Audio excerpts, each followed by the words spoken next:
Bollywood silver screen presenting prisoners of Ghostland. इस कहानी की शुरुआत में हमें एक बैंक को दिखाया जाता है जहां पर हीरो नाम का आदमी अपने साथी साइको के साथ बैंक में रॉबरी कर रहा होता है। वो कैशियर को कहता है कि सारे पैसे मुझे दे दो। वहीं हमें एक टाउन को दिखाया जाता है जिसका नाम समुराई टाउन है और इस टाउन को रूल गवर्नर करता है। यहाँ पर एक लड़की होती है जो गार्ड के जाने के बाद सीटी बजाती है और जैसे वो सीटी बजाती है वहां पर हमें 3 लड़कियां दिखती है जिन्हें यहाँ पर बंदी बनाकर रखा गया था। इसमें से एक का नाम बर्निस होता है और ये तीनों के तीनों यहाँ से आजाद होकर भाग जाते हैं। कुछ देर बाद बर्निस कार में ही सो जाती है पर अगली सुबह जब उसकी आंख खुलती है तो पूरी तरह से हैरान होती है क्योंकि वो कार में नहीं होती बल्कि एक बहुत ही अजीब जगह पर होती है जहाँ पर लोग बहुत ही कमजोर होते हैं। दरअसल ये एक ऐसी जगह है जिसे पूरी तरह से क्वारंटीन किया गया है। यहाँ से कभी कोई बाहर नहीं निकल सकता। वो गवर्नर की कैद से छूटकर अब एक दूसरी कैद में फंस चुकी है। वो यहाँ पर बहुत चीखती है, चिल्लाती है, लेकिन उसकी चीख पुकार सुनने वाला यहाँ पर कोई भी नहीं है।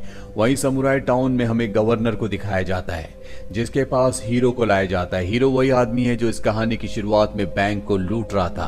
दरअसल उसे बैंक लूटते हुए पकड़ लिया गया था और अब गवर्नर उसे कहता है कि तुम्हें मेरा एक काम करना होगा। मेरी ग्रैंड डॉटर जिसका नाम बर्निस है, एक रात पहले वो यहाँ से भाग गई है। हालांकि हमने उसकी दोस्त को पकड़ लिया लेकिन बर्निस यहाँ से निकलने में कामयाब हो गई। वो घोस्टलैंड में फंस चुकी है और मैं जानता हूं कि तुम उसे वहां से वापस ला सकते हो।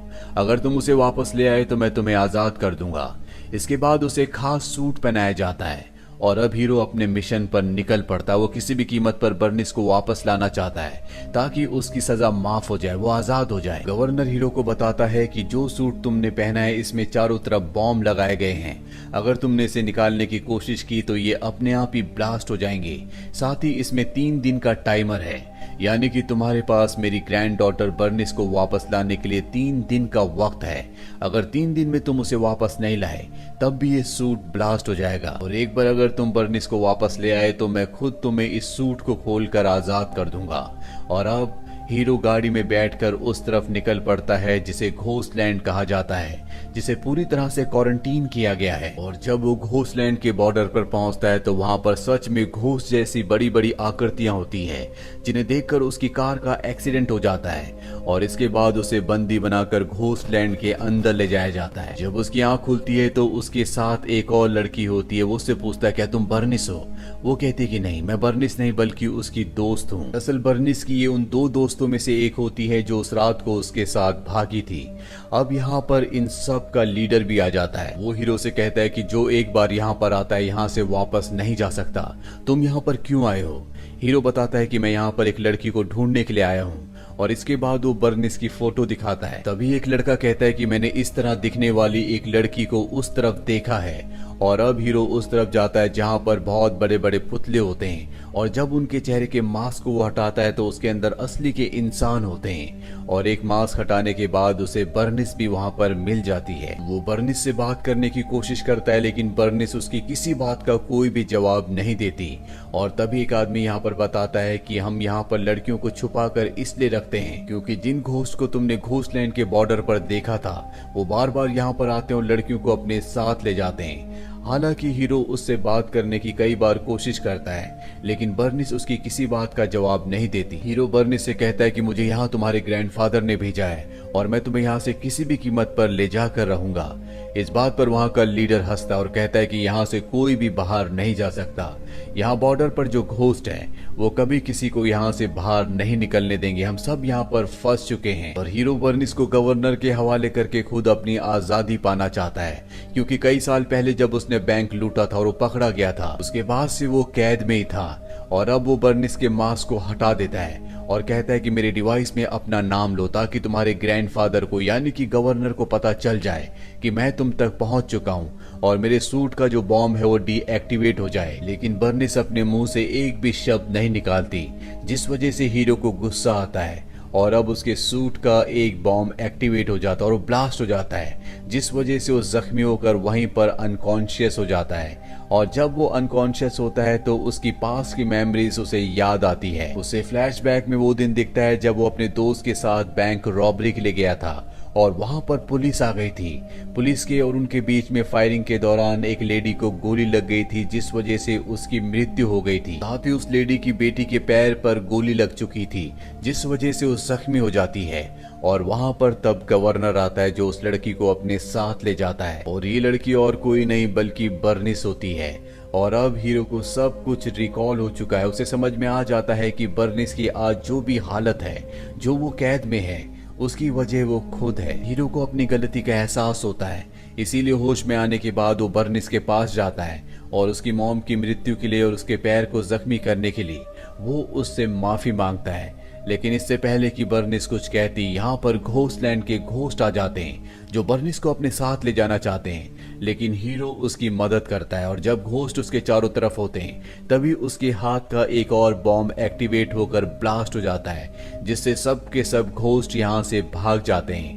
हीरो एक बार फिर से जख्मी होकर अनकॉन्शियस हो जाता है, जिसके बाद एक बार फिर से उसे विजन्स आते हैं और वो अपने विजन्स में देखता है कि वो बर्निस के साथ एक जगह पर खड़ा है, जहाँ पर बहुत सारी फीमेल्स होती हैं। और वो उसे कुछ फोटोज दिखाती है जो कि पास्ट की होती है, जिससे उसे पता चलता है कि यहाँ पर पहले एक न्यूक्लियर प्लांट था। और एक बार जब न्यूक्लियर बॉम्ब के कुछ सामान को यहाँ पर ला रहे थे, तो प्रिजनर्स की यानी कि कैदियों की एक गाड़ी उस ट्रक से टकरा जाती है, जिससे एक बहुत बड़ा ब्लास्ट होता है। सारे के सारे कैदी मारे जाते हैं, लेकिन कुछ ही देर बाद वो सारे कैदी जिंदा हो जाते हैं और वो घोस्ट में यानी कि ज़ॉम्बीज में बदल जाते हैं। और ये ज़ॉम्बीज, ये घोस्ट वही हैं जो इस बॉर्डर पर हमेशा तैनात रहते हैं, जो यहाँ से किसी को कभी बाहर नहीं जाने देते। वो यहाँ पर रहने वाले लोगों को अपना शिकार बनाते हैं।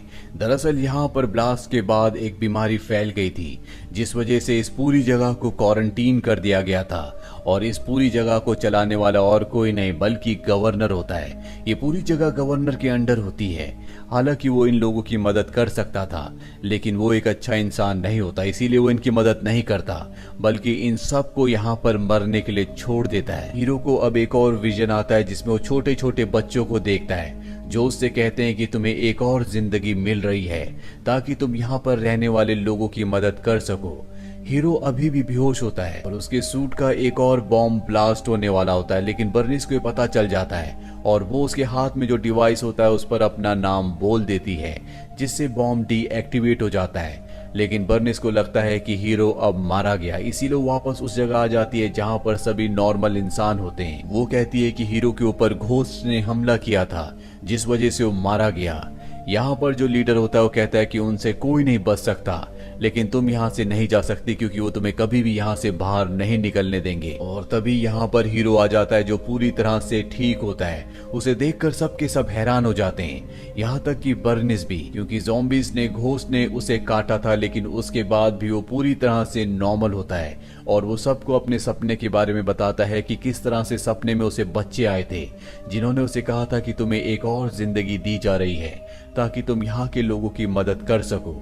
और अब लीडर और उसके साथ यहाँ पर जितने भी नॉर्मल लोग रहते हैं, वो हीरो की मदद करने के लिए तैयार हो जाते हैं। यहाँ पर बहुत सारे ऐसे लोग होते हैं जो हीरो और बर्निस के साथ यहाँ से निकलना चाहते हैं, इसीलिए अब ये तैयारी शुरू कर देते हैं। ये बर्निस को हेलमेट और आर्मर देते हैं ताकि वो उन घोस्ट से लड़ सके, अपनी रक्षा कर सके। और अगली सुबह वो उन आदमियों के साथ यहाँ से निकलने के लिए जब बॉर्डर तक पहुँचता है, तो वहाँ पर बहुत सारे घोस्ट जो कि ज़ॉम्बीज हैं, इनके सामने आ जाते हैं। और इनका जो लीडर होता है, जिसका पूरा चेहरा जला हुआ होता है, जब वो हीरो के पास आता है तो हीरो उसे देखकर हैरान हो जाता है, क्योंकि आज से कई साल पहले हीरो जब बैंक लूट रहा था तो उसके साथ जो उसका दोस्त साइको था, ये वही होता है। दरअसल प्रिजनर की गाड़ी में वो भी था, जिस वजह से वो भी अफेक्टेड हो गया और अब वो एक ज़ॉम्बी यानी कि एक घोस्ट बन चुका है। साइको हीरो से कहता है कि तुमने मेरी मदद नहीं की, जिस वजह से मेरा ये हाल हुआ।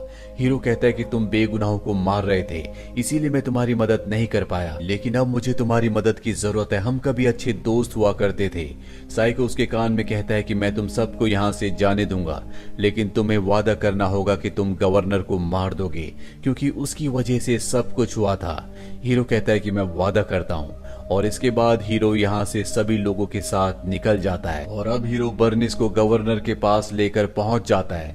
दरअसल गवर्नर एक बहुत ही बुरा इंसान होता है। वो हमेशा बर्निस को फिजिकली अब्यूज किया करता था। साथ ही यहाँ पर उसने बहुत सारी लड़कियों को कैद किया होता है जिनको फिजिकली अब्यूज करने के साथ बेचता भी है और अपने आप को सबका ग्रैंडफादर कहता है। हीरो बर्निस को गवर्नर के पास ले जाने के बाद अपने सूट की मांगता है ताकि वो सूट को खोल सके, लेकिन गवर्नर साफ साफ मना कर देता है।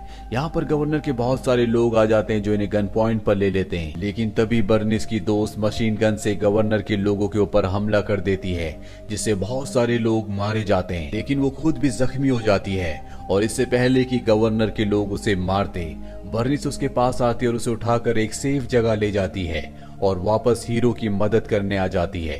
हीरो गवर्नर के लोगों से लड़ रहा होता है, इसमें वो बहुत बुरी तरह से जख्मी भी हो जाता है। यहाँ पर गवर्नर का एक बहुत बड़ा योद्धा होता है, हीरो उससे मुकाबला कर रहा होता है, लेकिन वो हीरो से बहुत शक्तिशाली है और जब ये एक दूसरे के सामने तलवार लेकर खड़े होते हैं, ये दोनों जानते हैं कि इन दोनों में से किसी की भी जान जा सकती है, इसीलिए तय करते हैं कि ये इस लड़ाई को, युद्ध को यहीं पर खत्म कर देंगे।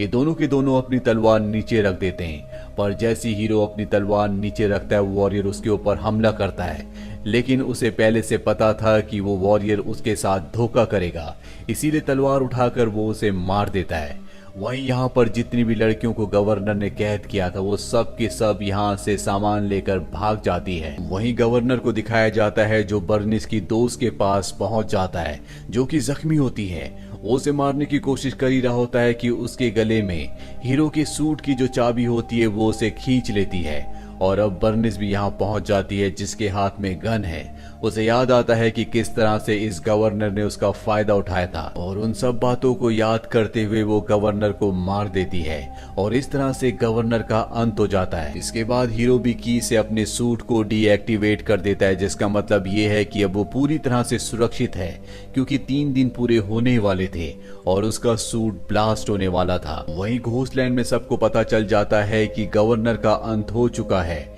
जिसका मतलब ये है कि सब के सब आजाद हो चुके हैं। ये उस पूरी जगह को तबाह करके उस जगह से निकल जाते हैं और इस तरह से गवर्नर के अंत के साथ ये सब के सब जिन्हें कई सालों पहले क्वारंटीन कर दिया गया था, इन सब को आजादी मिल जाती है और इसी के साथ प्रिजनर्स ऑफ द घोस्टलैंड की कहानी यहीं पर खत्म हो जाती है। उम्मीद करते हैं कि ये कहानी आपको पसंद आई होगी।